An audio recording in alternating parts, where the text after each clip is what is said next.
Members of the Presidential Task Force on COVID-19 return from the mid-term review of their activities since the last 3 months of its inauguration as they brief on their new findings.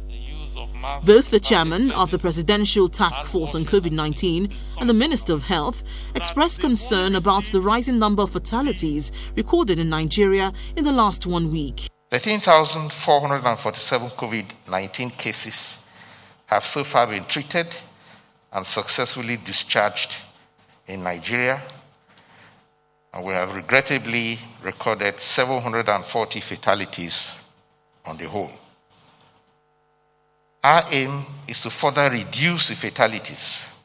The rising fatalities in Nigeria is not unconnected with denial and delay in seeking help. The last week recorded the highest weekly fatality of 70 deaths. From 645 fatalities reported as at July the 5th, the number of COVID-19 related deaths rose to 740 as at Sunday, July 12th. The number of confirmed cases also rose from 28,711 to 32,558 during the same period. The Director General of the Nigeria Center for Disease Control informs the gathering about a recent finding on the mode of transmitting the virus. Over the past few weeks, increasing evidence has emerged that in addition to droplet infection, we cannot rule out that airborne transmission is also possible as a mode of transmission of COVID-19. And WHO has released updated its guidelines on this, saying exactly the same thing. The PTF chairman also highlights what must be done to reduce infections and death. The PTF wishes to reiterate the following. All government offices shall continue to hold virtual meetings in their offices, especially where participants exceed 4 persons, and they should also suspend unnecessary travels for meetings. I must not close without reiterating the need for all of us to remain conscious of the fight before us. The pandemic would not go away by wishing, neither would it go away if we refuse to keep safe. Please, let's all resolve to play our part. The World Health Organization had in the past commended the Nigerian government's response to COVID-19, especially as fatality rate remains very low compared with some countries in the region. However, the recent surge in the number of deaths and confirmed cases should be a cause of concern, not only for the government, but also for individuals who may have lowered their guards.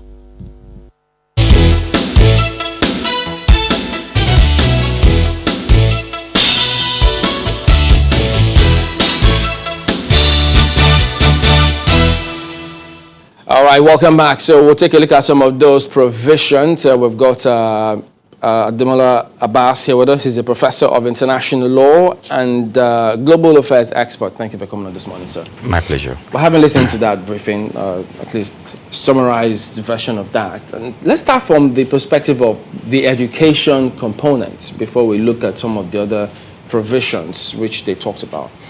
Well, it's still out there being talked about. Yes, in part of that protocol, they talked about the phased reopening of schools. But ever since all those arguments went back and forth, they've since gone back. The Minister of Education particularly now saying, well, he doesn't think it's safe. And that, but at the moment, that decision itself, was it part of what you had requested holistically? And did it meet some of the expectations that perhaps you had concerning schools reopening? Well, thank you very much. Thanks for having me, Chamberlain and Ayo. I recall about 2 weeks ago, I think, we had this discussion. And I think one of the things that came from that session was the need for the federal government to think very deeply before throwing our schools open. And the argument at that point in time was not that we should not open our schools at all, or we should wait sine die, or we should wait forever until the pandemic ends. But we were thinking about what safe reopening actually was supposed to mean then.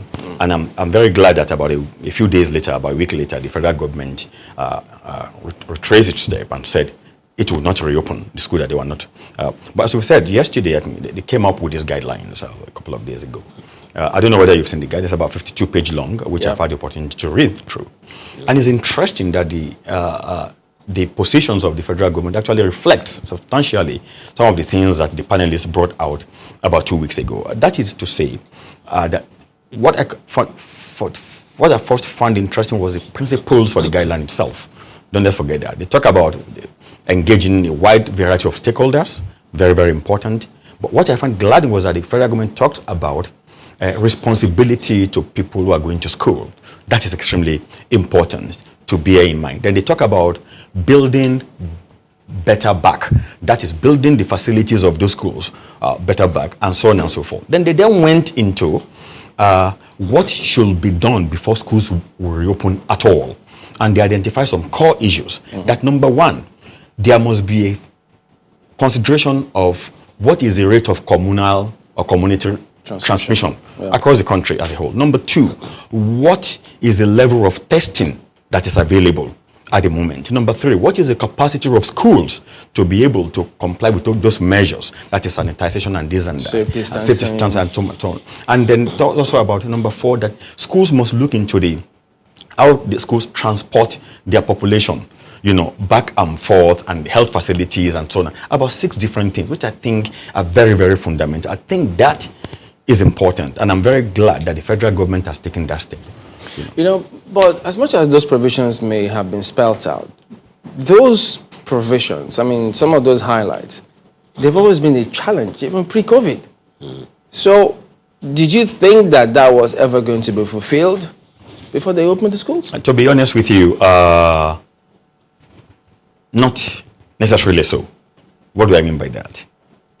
When 2 weeks ago we talked about the extension, and the federal government should not make a mistake of focusing on the distinction between the private and the public schools when you want to apply these measures. And you see, private school proprietors, the NAPPS, have been pushing voraciously for the past 2 days now that the federal government must allow private schools to reopen on the basis that private schools are able to comply with all those protocols. But your question actually has also much more to do with public schools, which will never have the resources. And I think we made a point 2 weeks ago that, look, public schools are largely the responsibility of government itself to maintain, unlike private school. If anybody is paying millions of naira on a kindergarten to be in private school, they wouldn't have a problem paying 50,000 naira, 100,000 naira to ensure that their kids in school, have all those facilities. So the federal government can simply not say, well, we've got these measures, which is a start-off point, that let's have clear measures. Then the question now is, how will those measures be fulfilled? But I'm sorry to jump in again. When those private schools were asking that government allow private schools open because they say that they can meet up with these measures, what do you then say to those who think that, wait a minute, they don't think that is the sole purpose? This has also got to do with revenue here, because some of the private school teachers have not been paid for a long while. Isn't that some of the chief considerations as well? It is, no doubt about that. And that is my position, that look, we cannot begin to fractionalize our system. We cannot be saying that we have some measures that will only apply to private schools because they have the resources to be able to, and they will not apply to public school. It wouldn't, and again, this thing has been carried on to the question of WAEC, whether WAEC should be written. Private schools are saying, look, our kids are ready to write WAEC. We want them to go back. That the federal government has no business, and in fact, it's today they are going to be making their case to the federal government to ensure that private school students are able to write WAEC. Look, nobody is against the private school here. Let's get them clear. But what we are saying is that WAEC is a responsibility of the federal government at the end of the day. It's Nigeria that is a member of WAEC. So the federal government cannot begin to prevail, over what you can call a fractionalization of its own system by saying, oh, I will allow private school because they can afford it and they are ready to go and write WAEC. But public schools, you are damned. But it's the same federal government that said in the papers this morning that they do not have jurisdiction over schools in states.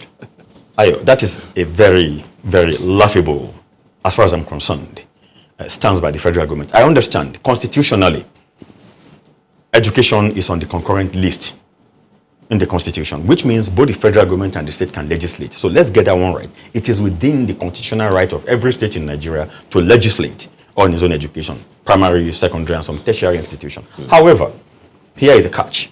If the government is now washing its hands of that responsibility, the responsibility of federal government is not to federal or state controlled schools, it's to Nigerian students as a whole, whether you are federal or you are state. And here is the thing, I'm going to throw a spoiler here.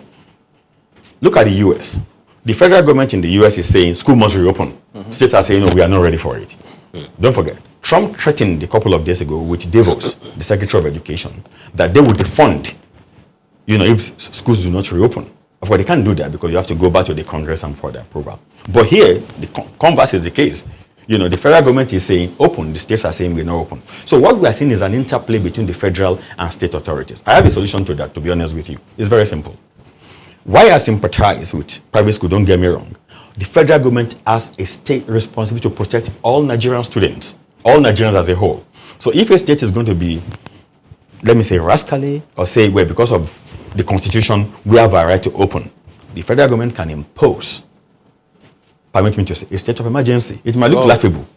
Make no mistake, Section 305 of the Constitution, subsection 2, paragraph E and F specifically talks about if there is any occurrence in the country that constitutes a natural calamity or disaster, which obviously covers pandemic, the federal government can declare state of emergency. So why then hasn't the federal government declared a state of emergency? It's a $1 billion question. All right. Well, gentlemen, let's bring in Mrs. Lai Koiki. She is the chairman of Association of Private Educators in Nigeria. She joins us via Zoom.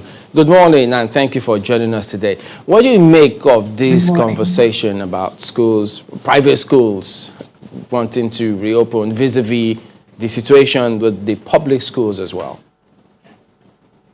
Well, basically, private schools would like to reopen, simply because they're interested in the welfare or well-being of our children. And we're trying to avoid learning gaps and all of that.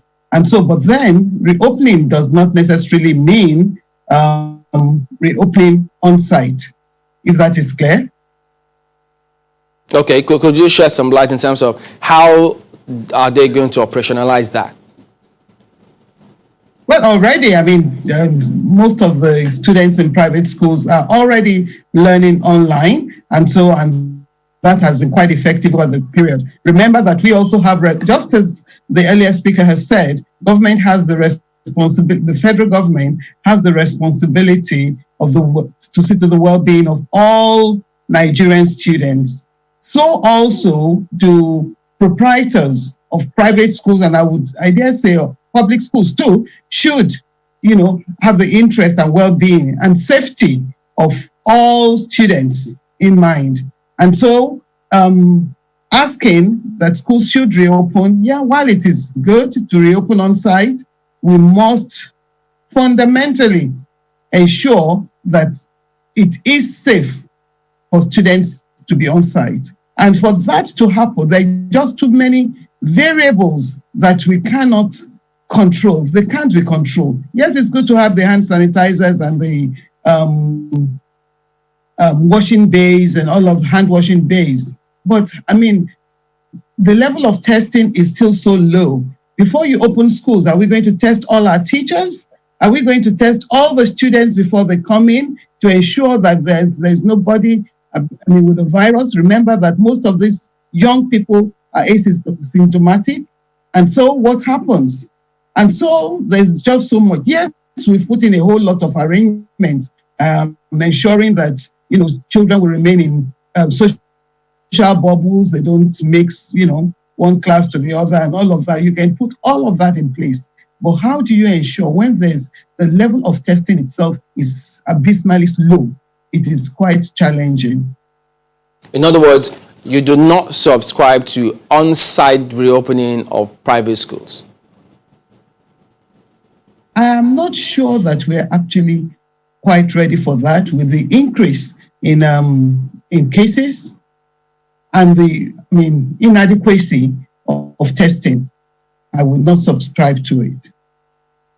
So what then do you make of the advocacy by private school operators and some other parent-teachers associations clamoring for schools to reopen?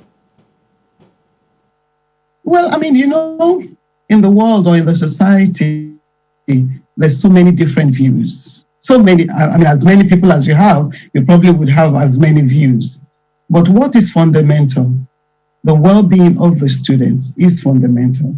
The well-being of our society is fundamental.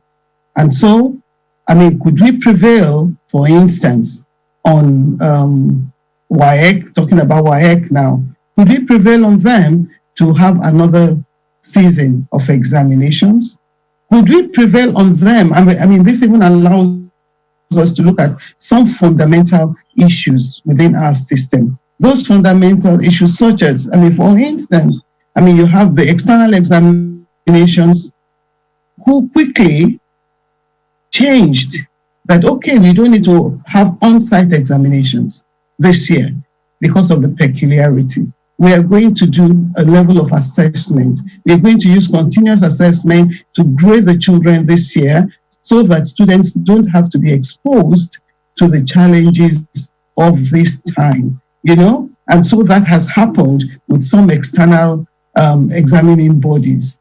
Now, if that is not possible within our own system, it sort of challenges the fundamentals even of education. What are we doing? I mean, this is, for me, a wake-up call to rejig quite a lot of things within the educational system. Well, Professor Abbas, one of the things that's said in that, I don't know if you want to react to that one first. Go ahead. Yeah, I would like to react. I think I agree almost entirely with what the woman just said. For on-site and for WAEC? Yeah, well, to some extent, I'll clarify. For on-site, I think we're not quite there because of the amount of logistical things that we require. Section 305 notwithstanding. Section 305. Notwithstanding the section. Notwithstanding the section. The section, I brought in the section in terms of, that is the end game, is the worst case scenario. Look, a state of emergency is not something you declare, it's not a walk in the park, it's not something you declare off the cuff. But I'm saying, as an example, because whether we like it, there's a tension here, or there could be tension along the line between the federal government and the state government. The federal government is very strongly convinced today that these schools cannot be opened except ABC are done. But some states, like your state has already opened anyway, some states are saying, it's our right to open. It is their right to open. But I'm saying because of the responsibility of the government, federal government, towards every Nigerian child, then the question is, how do you resolve the constitutional logjam if it continues? The simple thing is, declare a state of emergency to make sure you're able to tell the state, you know what is your right, but I have the overarching authority to do that, not the Constitution. The Constitution is a ground norm. So let's clear up. Then for WAEC as an example, I listened to her when she was saying that maybe WAEC will have a rethink and this and that. Look, let's get something clear. WAEC was established in 1951 before Nigeria got independence as a British West African phenomenon among Nigeria, Ghana, Gambia, and Sierra Leone, primarily to bring standardization among West African students who are going to study in the UK at that point in time. It wasn't until 1982 that a convention was adopted in Liberia during the 30th anniversary of WAEC, which was ratified 2 years in 1984. It was upon the ratification of that convention in 1984 that WAEC became an international organization. Let's get it clear. Now, under international law, an international organization cannot be more powerful than your member states. So if a member state says, I am not ready to do this, you can't jump and say you are going to fix a date that you want to do that anyway. That is poking your finger in the eyes of your member state. That's a different... Which are the funders of the body anyway. Precisely, which are the funders of the... Just like the EU. Most of the rules are based on consensus. So you must have 27 member states saying yes before you can do anything. So let's get that one clear. WAEC cannot just go on a call. And I was happy that yesterday, WAEC, in response to what the federal government, WAEC was saying, they'll review. So I think somebody must have told them that what you are doing is you're putting the cart before the horse. The Minister of Education, at the time he made that announcement, he appeared irked by what was going on, because in that statement he was talking about how conversation was going on, and before he knew what was happening, WAEC was saying that they announced they were going to open. So he says, okay, you know what? No, this is not going to happen. So one wonders then, but in that same breath, he was appealing to private schools and to states, saying, look, schools under the ministry supervision of the Ministry of Education will not But he then appealed to all the others to follow suit. So in the event that they feel, well, Mr. Minister, we hear you, but no thanks, what happens? Well, two approaches. I've already talked about one. If the federal government will go that route, that is the route of emergency, which I don't think they will do anyway. The second route is very simple. Okay, you want to go and write, you want to go open your school, private school, go and open them. I control WAEC. I'm the country. About NECO? Or NECO. Well, NECO is national. Yeah. But I'm talking about WAEC now, as an example. And I'm saying, you know what, I'm not going to present any candidate, whether you are private or public. But we shouldn't get to that level at all. That is the sensibility here. Number one, I think there should be a discussion between WAEC member states and WAEC itself. Once you resolve that at that level, it will trickle down to whether you are public or private school at the end of the day. Well, there are two issues that come to play. Maybe we take it one after the other. The first is the frustration and the tension in homes because of students that are at home. How do you suggest that be addressed if schools do not reopen soon? Well, I wish I had a crystal ball to just gaze in and give you a straightforward answer. But look, I schooled in this country. I was in the university in the 80s and 90s. We lost one session, 2 sessions to military dictators just shutting down the schools. We're not even talking about our life being threatened here. Just somebody decided, I'm tired of this student, I want to close the school for 1 year. Somehow we survived, in a way. And you're talking about a generation when you didn't have social media as such. Today's youth actually could better engage their time using social media as a powerful weapon. They could learn trading, they could learn different things that we were not opportuned in our own time to learn. Let's put everything in context of what is going on, of this pandemic. I think the tendency, the way I see it, I could be wrong, but the tendency is that we seem to think only one aspect of the population will feel the impact of this pandemic. Others will be shielded from it. Look, whether you are a 1-year-old or a 100-year-old, you are going to feel the impact one way or the other. So as parents, what do? Is to make sure we let our children understand that it is not through the fault of their own, that they are not going to, they are likely to miss school for 6 months or for 1 year. Because let them even say, we push them, we rush them through schools today. We rush them through WAEC. The question is, where are they going to go? You finish your WAEC or your NECO, your SC, where do you want to go? In Nigeria, universities are not open. Overseas, let's say in Europe, Nigeria has been banned. Nigeria cannot fly to Europe today. I'm sure you are aware of that. Because we're not on the list of those 14 countries allowed to fly to Europe. So for Nigerians who rush through their WAEC, whatever they want to rush through, they can't study in Europe anyway. You won't be able to go until they open the university. They can make it online. Right. Precisely. So online, even in the US, don't forget, even Trump administration is trying to repatriate internationals back to their country on the basis that they can do online in their country. And some states are fighting in there, saying, no, Precisely. we can't allow you to happen, Mr. President. But Mrs. Koiki, in terms of standardization of this entire process, if private schools want to go one way, what if the ministry then says, well, look, in that context of the whole, because the country has to have a standard, and they say, look, private schools, I'm afraid, we can't do this as of yet. Let's hang on for a bit.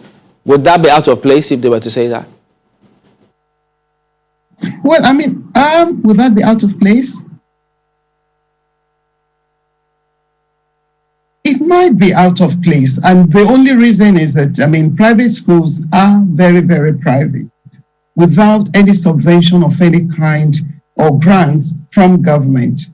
So, for that reason, it will be out of place. However, from the legislative side of things, government will then need to rise and sort of give some kind of support to private schools to ensure that they remain viable. Because, right now what is happening is, of course, that government is using, legislating based on the fact that they are unable to ensure, to fulfill even their own guidelines. They are unable to fulfill their guidelines. And that's probably why they're saying, no, all schools should remain shut. But of course, I believe, personally anyway, that the times are still difficult, they're still challenging, and I really don't think both private or even public schools should open right now. Well, there is a challenge that I believe you probably know about, the clamor, how severely this pandemic, this impasse that we have, so to speak, on our hands has affected private school teachers. You're a private educator. What's your take on all of that clamor, on all that is going on, especially as it affects private school teachers? Well, I mean, I expect that government should come in to support private schools. That is the right thing to do. I mean, just like the aviation industry, private schools have been adversely affected by this pandemic. And so for the first time, thank God, after a lot of letter writing and advocacy, I would say, for the first time, I mean, private education has been included in being eligible for the stimulus package. Even though we've heard that, I mean, it's there, but anyway, we don't have the details of how this can be accessed. It is important that private school teachers are supported. But it also seems, unfortunately, that government doesn't have a process whereby to ascertain that, okay, these are the private schools, or these are the teachers that are affected, and these teachers should get some kind of stimulus package. For instance, and this is not rocket science. These teachers over a period of time would have been paying taxes. Can't we go through tax records and seek out teachers from there, and pay them something, give them something to live on? Government just needs to rise up to its responsibility and do something for the citizens. But you would also over recall, the period of just time. one moment, madam. You would also recall that the Minister of State had recommended that the private schools should approach the CBN or some authorities through the TRCN, the Teachers Registration Council of Nigeria. I don't know if you'd think that would be sufficient to at least begin the conversation of the assistance from government. No, I'm saying that the committee headed by the by the VP, has already stated that that private schools are entitled to something. But how that process would be is not quite clear. I'm hearing of this TRCN thing for the first time. That is, we should approach the TRCN, for that to happen. Well, maybe we will explore that. But I think there are easier ways of, ensuring that this package gets to as many people as possible. Why go through TRCN? You have the records of these schools. You have the tax records. You have their account numbers and things like that. It is a very simple process. Which has happened in other climes. We just need to ensure that the data that we already have, we start using it for the purpose, of supporting citizens. We will explore that if that, I didn't hear that, so, yeah. Okay, we'll come back and take a look at some other components of all of this question about reopening and then the COVID-19 protocol in just a moment. Do stay with us.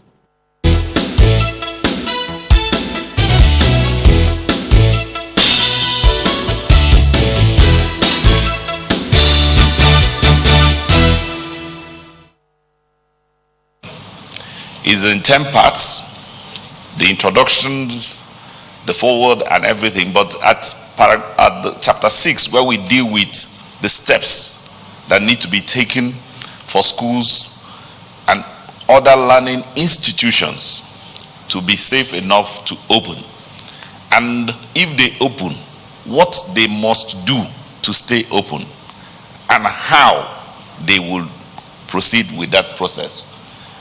We are willing to share the document. Chairman, right? Yeah. Okay. The chairman says the PTF is now willing to share the documents. They've assessed all of it because in its preparation, the NCDC, the WHO, and everybody has given their guidance. So it will be some sort of document. Like I said, it's a 52-page document, and I would think it may be nice for you to get copies. Then you can help us x-ray it.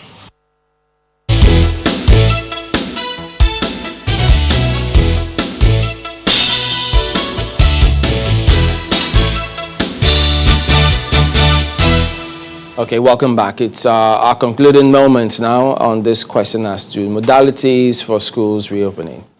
Yes, Prof, let me bring this to you. One school owner, told one of us colleagues that many parents are refusing to pay for the online classes, and of course this is affecting the ability of the schools to pay the teachers. There are those who also see that there could be a real danger, what we call an epidemic of teachers or shortage of teachers after all of this pandemic is over. Okay, Idris Shehu said on Twitter that on-site opening may not be the right way to go, but even if classes are to hold online, not all the teachers will be engaged in the teaching. So government should find a way to support private schools, especially the staff, because they also have families to feed. Well, I know it's a cocktail. So. It is. No, look, let's put it this way. Just as the last speaker also said, there is need to support teachers across board, whether you are private or public. But let's be very careful here. Well, I was told, by the way, that public school teachers still get paid. They get paid? Yes. Yes, I understand that. Yes. But the question is, we're asking the government also to provide for or to support private teachers. It's a moral thing to do. But when you look at the business flip side of it, what stops private schools from charging for online resources, online teaching, as they were charging? In other climes, some of us are familiar with, private schools are still charging today for online courses what they were charging their students before the COVID started. So would that be one way of private schools in Nigeria going? Would that be a model that would be attractive to them? Because at the end of the day, you are a private establishment. If on the one hand you are saying you do not want to agree with the federal government when it says, I'm not going to present you for WAEC, you say, no, we are private, we are so private. If you are so private, then it calls into question why you are running back to the same government. Look, the burden and the benefit of anything go hand in hand, as we say in law. So it's very, very important to bear that in mind. But having said that, look, it's a moral dilemma here, even for the federal government. Because if teachers are well remunerated, some of these issues will not even arise in the first place, if you have good packages for them. Then number two, you talk about online facilities. Are we talking about public schools and online facilities? Some of these schools don't even have electricity. They don't have computers. They don't have laptops. They don't have anything. So, and what I heard say over and over is about private school. We keep forgetting that it's not only private schools that we have in Nigeria, for goodness sake. Who speaks for public schools in this country? Online for who? There is a community of school in what they call Ajegunle. They call them Tolu. Maybe we know about the Tolu complex. They have about 7 schools inside that particular compound. Thousands and thousands of students.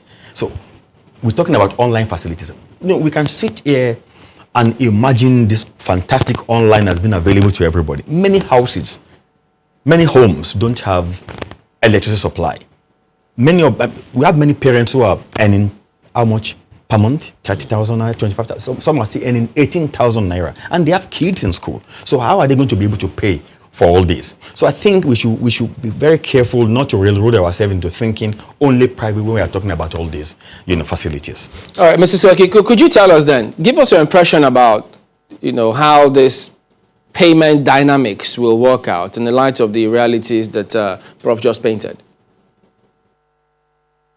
Well, I do agree that, most schools private schools are teaching online. And they're expected, we expect that parents should pay for this service. But unfortunately, there's a challenge there. Quite a number of parents are not paying up across board. Quite a number of them. And I wonder why. Could it be, a Nigerian thing where people really don't like paying for services? We're just appealing to the parents that they should pay because schools are doing all they can do. Those that can go online, using Zoom and all of that to teach are doing that. There's some people that actually even use WhatsApp to aid teaching and learning. That is going on. And these are the ways in which primarily teachers or schools will ensure that there is no learning gaps. We don't know how long this is going to go on for.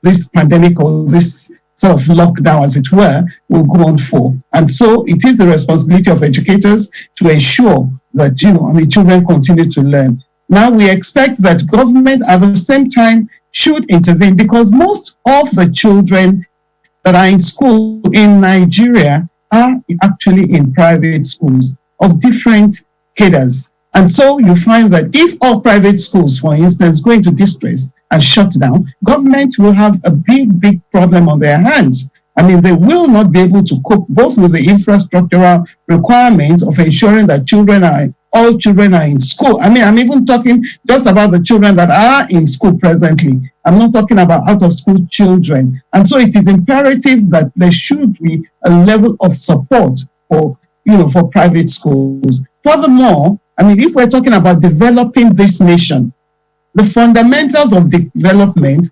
starts with educating the children. And so both, I mean, now I'm not even separating the private schools from the public schools. All the children in this nation deserve to be educated to ensure that this nation, steps back to the path of, development.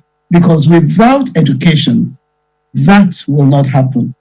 Well, concerning the support, some sort of support from government to those private schools, I mean, proprietors are still asking. They want something in the region of maybe single-digit interest rate between 3 to 5%. Now, if that were to happen, if government were to oblige them, how will this impact on the challenge you painted about parents or people not paying for facilities or learning facilities online? Would that justify continuous free learning if government were to come in and support?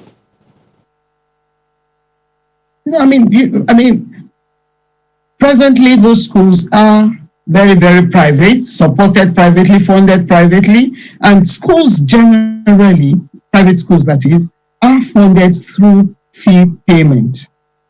And so once this fee payment ceases, then the whole ecosystem is in jeopardy. The teachers can't be paid. And remember that within a school system, it's not just the teachers that are there. When you have a school, you have administrative staff, you have all sorts of, the ecosystem consists of many different levels, of employees. And so if those employees are going to be sustained over this period, then that support is required and is needed. Well, so far we have been talking about the process of educating students in schools. But how about the operation itself, the education itself? From where you sit as in the sector, what do you see as the opportunities that we can take advantage of in this pandemic, so to speak? I mean, we hear that a pandemic such as this is an opportunity. On the one hand, we're talking about infrastructure. On the other hand, we're talking about the fact that the academic year, the academic calendar has been gravely affected. So what are the opportunities that you think are here for us? And if schools must reopen when the time comes, what are the things that you see as being crucial that needs to be done so that we can, learn from this and do better going forward? Well, I mean, first, it's an opportunity. It has given us an opportunity to just see ourselves as we are, the education system in this nation as is. And we can see that, look, we are really in deep trouble. And if any good is going to come out of this, we need to awaken. I mean, everybody really, government and everybody within all citizens, companies and organizations, because at the end of the day, the products of schools will work in organizations, in industries and things like that. We all need to work together to ensure that we support and build, a viable educational system. The system, I'm sorry to say, I think is broken, and we just need to start working at it. Presently in Lagos State, a lot of work is going on, in the public school arena to ensure that, some of the broken pieces are put together, but a whole lot of work still needs to be done. And so from here, we need to bring in all stakeholders, and for us to, start rebuilding putting back the building blocks in place to ensure that the children are educated. I'm not sure, how many children, from the public schools, for instance, will be able to go back to school after this lockdown. I'm not sure.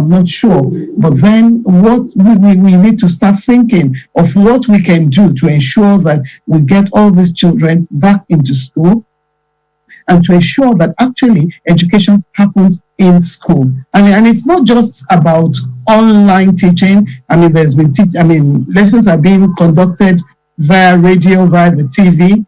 Well, that's working to some extent. We need to think of other avenues because the cost online means spending extra money on data, obviously. Well, if I could take it from there, and just one more thing as we wind down on this particular focus. Are private schools expected to charge the same fee from parents online? Well, I would expect that, they're supposed to charge a fee, that is commensurate to what they're doing. Yes, why not? Yes, if what they're getting is of the same value, they can charge the same fee. But I think even from that perspective, government has sort of intervened in a way, and I would say supported parents. In a way that schools cannot possibly charge a certain fee. But anyway, that's neither here nor there. But the important thing is that a fee has to be charged and parents need to pay for the service that they're receiving. What do you think about this, Prof? Well, thanks. Parents should pay for online, but I don't think they should pay the same amount of money that they were paying for on-site. Simply because when you go online, teachers are not going to be transporting themselves to school. So the amount of money they spend on transportation, on commuting, on buying fuel, those of them who have kids who have to hire a nanny when they are away in school, all those kind of expenditures or expenses, beg your pardon, will be saved. So I wouldn't expect parents to still be paying the same thing. However, they should pay something reasonable, maybe 60%. Also, it's a kind of also a kind gesture that you have your kids here, you are paying 100,000 naira before, but because of it, it's online now, you're going to be paying 60,000 naira. And that should reasonably compensate for teachers in the private schools. Because once they have that income coming in, then the schools have no business saying that they cannot pay their teachers. So the burden that is going to be shifted to the federal government in terms of supporting them will be much more reduced than when they don't pay. That is when the parents don't pay. Assuming the government accepts that burden. Assuming. Shoulder it. A big assumption. Because I was actually going to say, would you think the 40% remaining would be sufficient to cover the nanny costs, generator costs, data costs? Well, not necessarily. Look, let's put it aside. We focus on education here. There is a panoply of sectors that is affected across border. You don't even get anything. Some of us are in private sector. We're in private. We don't even get anything at all. So what we are saying is that, look, let's be cliche about it. Have a loaf is better than nothing. If you're a teacher, you are earning 100,000 naira per month. I'm just saying for in private school before pandemic, and during the pandemic, I'm going to be paying 60,000 naira to teach me from home. Necessarily, you cannot say you want to be taking 100,000 naira when you're only teaching my kids online. All right, so there you go. Ademola Abbas is a professor of international law and global affairs expert. We'll also have had Mrs. Lai Koiki, who is the chairman, Association of Nigeria's Private Educators, as private educators in Nigeria. Thank you both for talking to us today on the program. Well, the tweets are still coming in, but we will be back in a moment and focus on another matter. Stay with us.